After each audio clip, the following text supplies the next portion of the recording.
Om Namo Bhagavate Vasudevaya. Om Namo Bhagavate Vasudevaya. Om Namo Bhagavate Vasudevaya. Narayanam Namaskritya Naram Chaiva Narottamam Devim Saraswatim Vyasam Tato Jayamudiraye.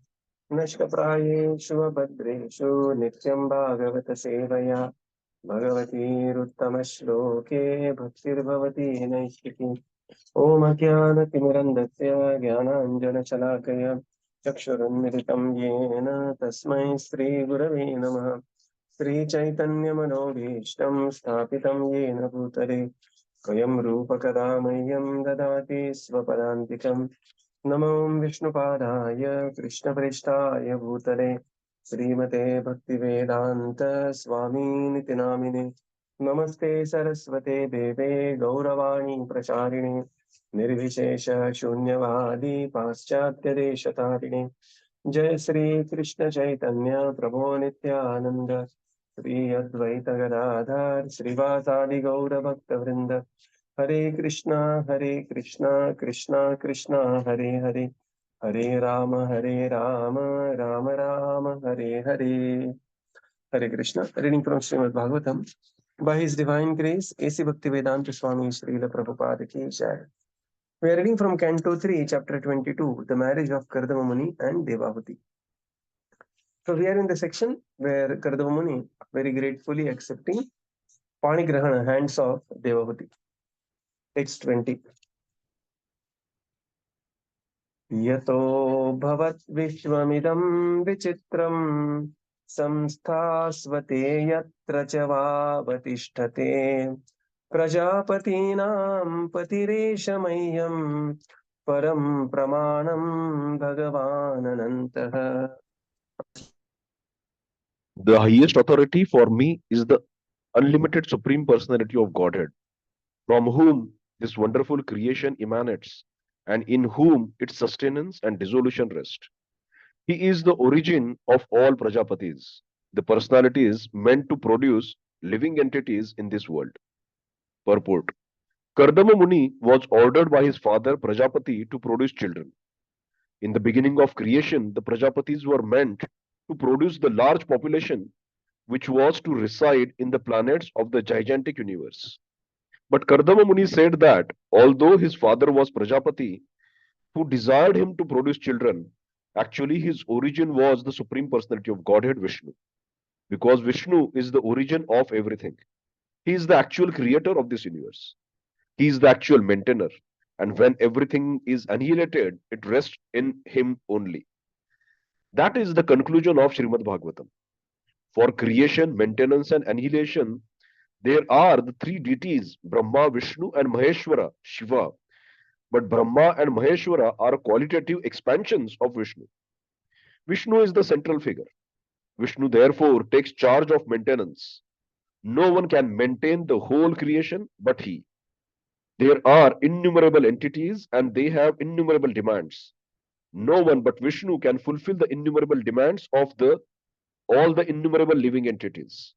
Brahma is ordered to create and Shiva is ordered to annihilate. The middle function, maintenance, is taken charge of by Vishnu. Kardama Muni knew very well by his power in progressive spiritual life that Vishnu, the personality of Godhead, was his worshipable deity. Whatever Vishnu desired was his duty and nothing else. He was not prepared to beget a number of children. He would beget only one child who would help the mission of Vishnu. As stated in Bhagavad Gita, whenever there is a discrepancy in the discharge of religious principles, the Lord descends on the surface of the earth to protect religious principles and to annihilate the miscreants.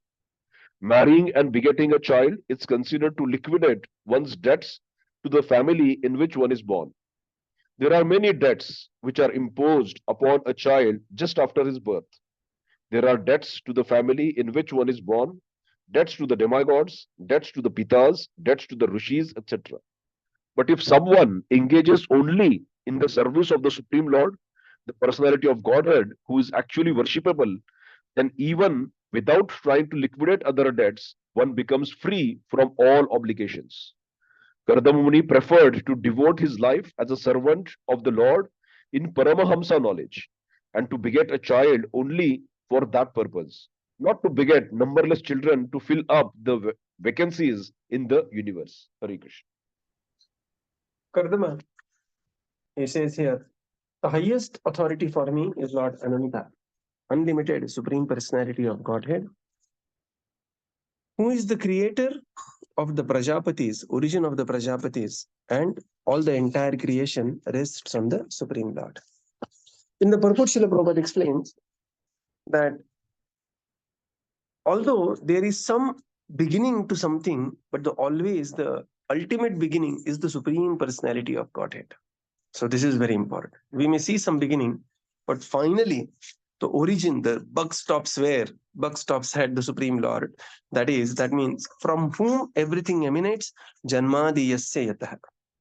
So there are three principal deities, Brahma, Vishnu and Maheshwara, for creation, maintenance and subsistence. However, the central deity, that is Lord Viṣṇu, is maintaining even Lord Brahma and Lord Shiva. They are the expansions, Gunavatar of this. And therefore, the offering should be done to Lord Viṣṇu. Prabhupada says there are innumerable living entities in innumerable universes with innumerable demands. It is only Lord Viṣṇu who can satisfy all this. Eko bahunam yo vidadhati kaman. Nityo nityanam chetanas chetananam. Kardama knew this very well. And the power of progressive life, he worshipped the Supreme Lord, Lord Viṣṇu. His duty was as a Prajapati. Prabhupada says instead of producing numberless children, he decided to produce only one child. And that was the Supreme Lord agreed to appear. And that is, give the knowledge of the Sankhya Yoga. The Lord appeared there. Otherwise, Prabhupada says here, it is very important to have children for the householders. Why? Because that is how they are considered. They are liquidating their debt to the ancestors. There are many debts, Runa, that we have. Deva, Rishi, Bhuta, Apta, Deva, Rishi, Bhutapta, Nrinam, Pitrunam. So all these personalities, like there are great sages like Charaka, Sushruta, Dhanvantari, whose knowledge we are utilizing. Then there are other sages like Bharat Muni and others. Then there are so many personalities, that simply by paying money, we cannot liquidate the debt, right? That is the bank debt.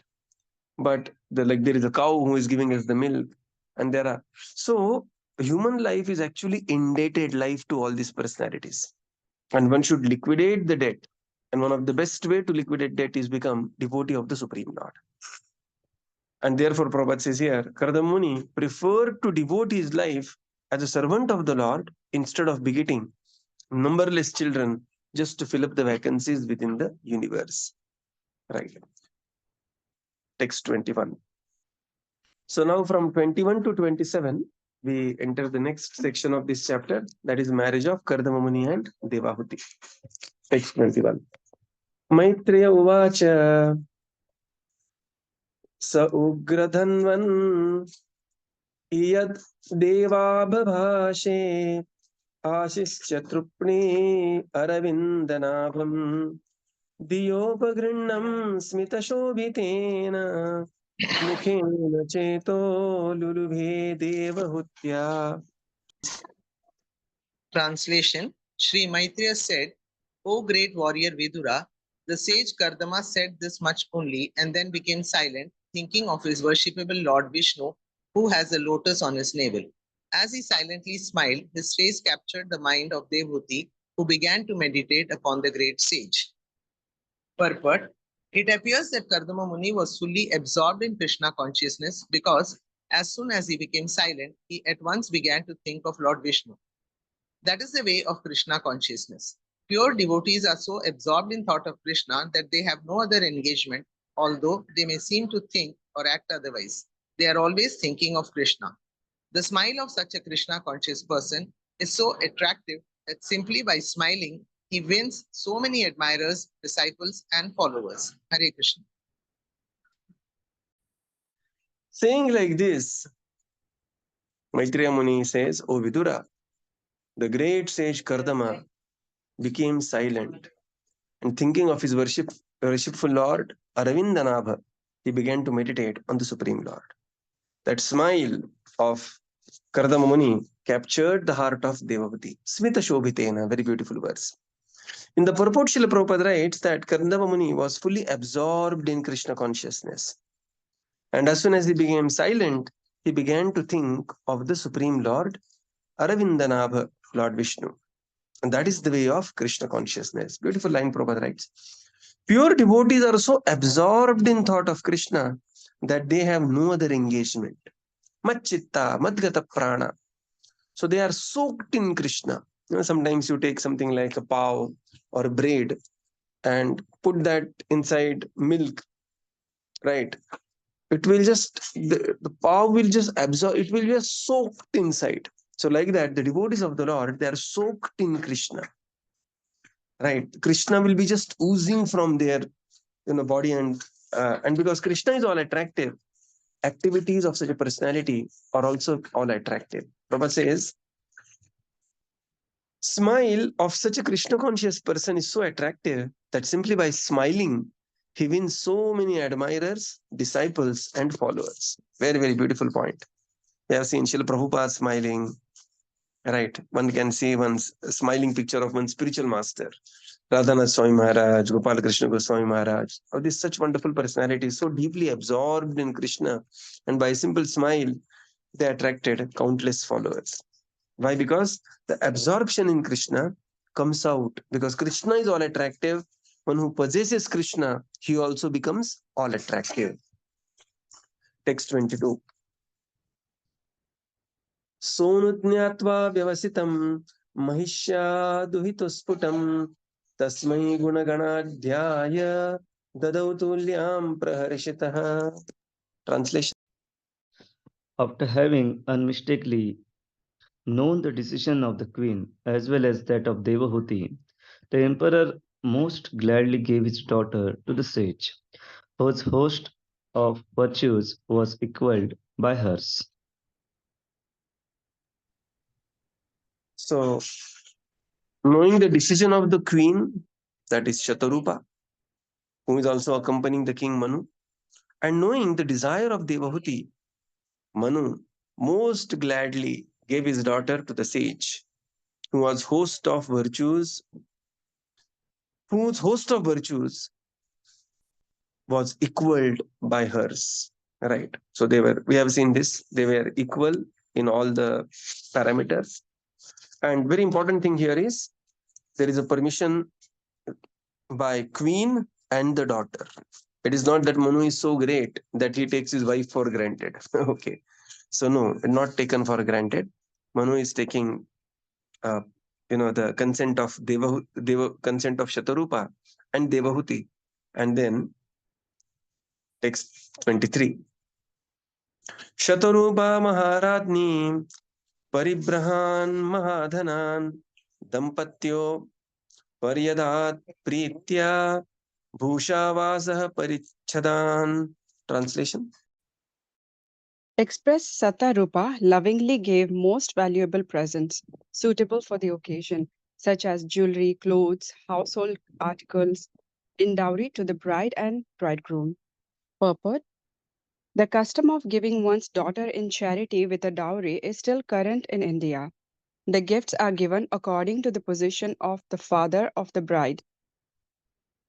Paribharhan Mahadhanam means the dowry which must be awarded to the bridegroom at the time of marriage. Here, Mahadhanam means greatly valuable gifts befitting the dowry of an express. The word Bhusha Vasha Parichadan also appears here. Bhusha means ornaments, Vasa means clothing, and Parichadan means various household articles. All things befitting the marriage ceremony of an emperor's daughter were awarded to Kardama Muni, who was until now observing celibacy as a brahmachari. The bride Devahūti was very richly dressed with ornaments and clothing. In this way, Kardama Muni was married with full opulence to a qualified wife and was endowed with necessary paraphernalia for household life. In the Vedic way of marriage, such a dowry is still given to the bridegroom by the father of the bride. Even in poverty-stricken India, there are marriages where hundreds and thousands of rupees are spent in dowry. The dowry system is not illegal, as some have tried to prove. The dowry is a gift given to the daughter by the father to show goodwill, and it is compulsory. In rare cases where the father is completely unable to give a dowry, it is enjoined that he must at least give a fruit and a flower. As stated in Bhagavad Gita, God can also be pleased even by a fruit and a flower.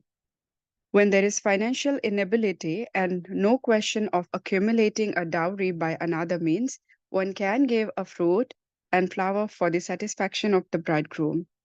Hare Krishna. Yeah. Shatarupa Maharadni.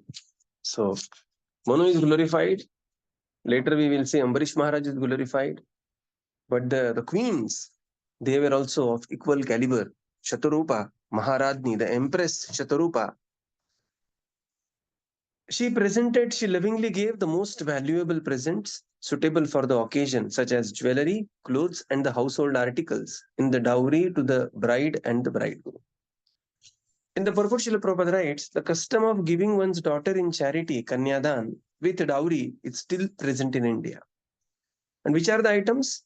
Bhusha, that is ornaments, Vasaha, that is clothing, and Parichadan, that means various household articles. So every marriage you will see this, a certain dowry is given. And Prabhupada says this is a very, very Vedic system. There is no, this is what Sanatan Dharma represents as well. So in typical Maharashtrian marriages, you will see, a huge Rukhvat will be kept. So that Rukhvat is being mentioned in this, in here, right? The bride Devahūti was very richly dressed with ornaments and the clothings. And then Prabhupada dedicates the next part of the purport is about the importance of dowry. So Prabhupada says that this is the custom of India. And we have seen the reason behind the dowry also we have seen. That previously, there were some different system, and now currently there is a different system.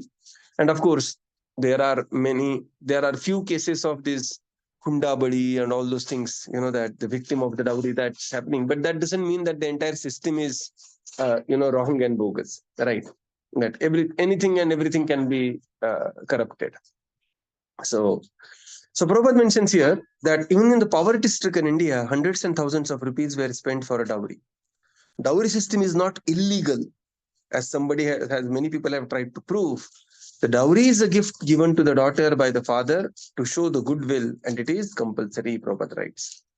And if the father is so poor that he cannot give anything, then he should at least give some fruit and flowers. Prabhupada says, the Supreme Lord is pleased with fruit and flower, patram pushpam phalam toyam. Then what to speak of the bridegroom? He also has to be pleased in case the marriage is happening in such a place. Right. So this is the importance of a pompous marriage and dowry.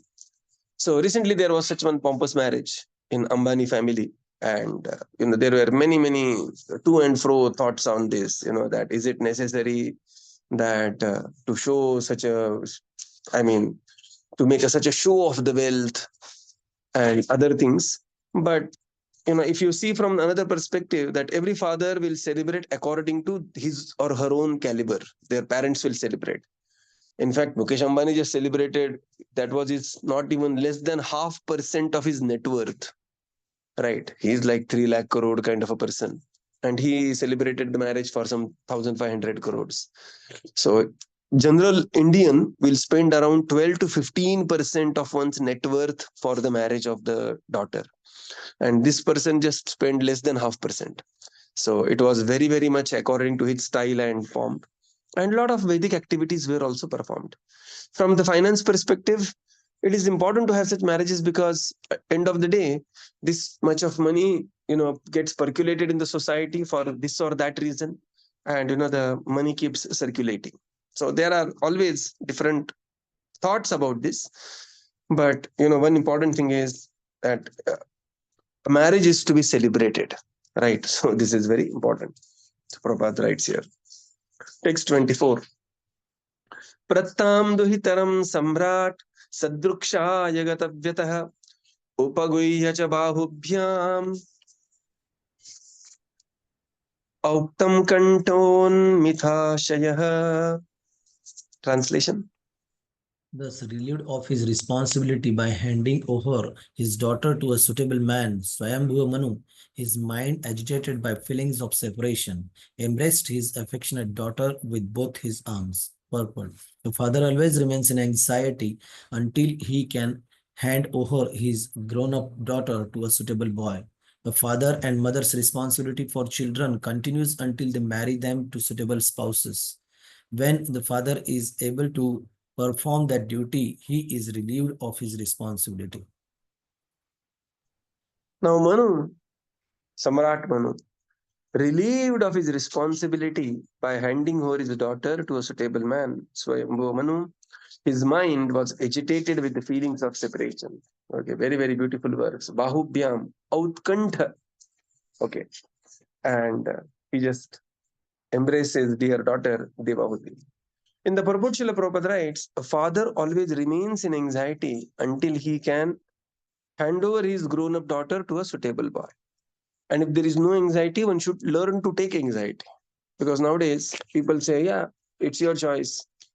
Whatever you want to do, you make the choice and you take the decision and you take the responsibility of the decision. People have, in some places, things have become so dry, the relationship. It looks like another project, not like that. So the parent should take anxiety because it is parents' responsibility till the child is properly married. And once this responsibility is done, then he is done with the responsibility. And thus he is relieved. Now we are talking about Samrat Manu and Maharadni Shatarupa. They were relieved of the responsibility. So this is very important, that finding a suitable match is very important thing. It's not left to the children. That is the point. And child should also understand this, and parents should also understand this. By the so-called pseudo woke left liberal culture, one should not shirk one's responsibility. The woke liberal culture is all about proving how everything Sanatan, everything Hindu, everything Vedic, how it is, so backward, so kind of a primitive. But actually there is, if you go deep inside, there is no other thing can come close to even the rituals of Sanatan Dharma. And this is very important. Text 25. Ashakruvasam twadam raham viraham munchan bashpakalam muhu asid amba vatseti netraidvair duhito shikha. Translation. The emperor The was emperor unable was to bear supper. Prabhu, you want to go ahead? So please read. the emperor was unable to bear the separation of his daughter. Therefore, tears poured from his eyes again and again, drenching his daughter's head as he cried, "My dear mother, my dear daughter." Purport.